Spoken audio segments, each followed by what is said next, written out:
За, хавгны ажил нэрж. Сэндий бат итгэл. Ажил гэвэл юу нэ хуваараа тэгээд өөр дэвсэн бизнес гэх тийм. Зөө. Нөгөө л бас бизнес ч чаа. Үе тумаараа хөөрч таа. Өөр дэвсэн бол өөр дэвсэн шүү дээ. Бодол. Манай бизнес чи өвөөс ихэлсэн их түүхтэй бизнес ихгүй юу?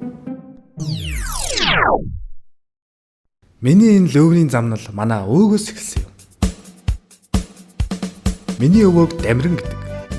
Тэр цагтаа бол жинхэнэ самардаг байсан да. Чулуу даалгавнаас эхлээд бүхмээр мөрөөцөхгүй юм гэж байхгүй. Хүмүүс түнд алтгаас биш олон ч гэж харин байхгүй дээ. Сүүлд шилэн сайрын хурдан шаргаж шунаж байгаад өөрөө шилэн сайрын хурдан шарга болсон юм да чамаас. Азаусаа азар бүбэг ашаа орсон бэ. Бүбэг ашаасан бэ. Өчигд болгоом за суучтуу.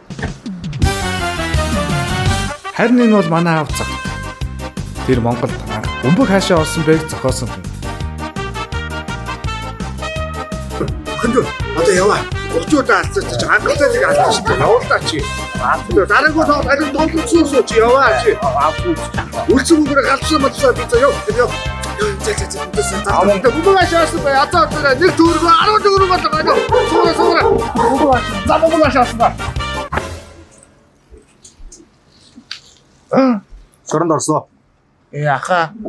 Алин модноос хол ундгүй хчээр би ч үг эцгийн замлыг гүйцэхээр их л том эхлэв. Заавал манайха дөнгөж тоглоомыг хэлж шүү. 5,000 төгрөгөө 20,000 болгоод. Орчин үеийн технологийн хувьсгал надад илүү олон хүнийг хоногийнх нь хоолноос салгах гарцыг нээж би ч амжилтаа явж байлаа. Үргэлж бодлоо гэдэг аа. Соо гараач. Мос алуурчтай болсон багцсан.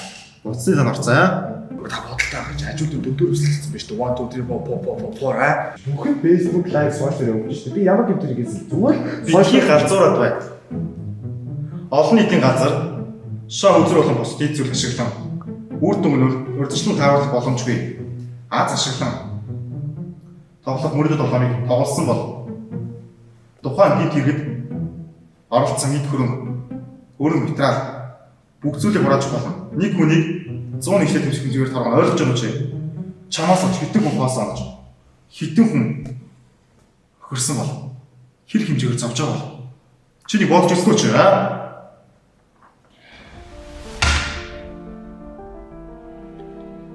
2021 оны байдлаар Монгол улсад мөрөдө тоглоомд орсон хүмүүсийн тоо 2000 тавж байна. Би Чи хаашаа юу яриад байж? Миний болонг гаралтай биш.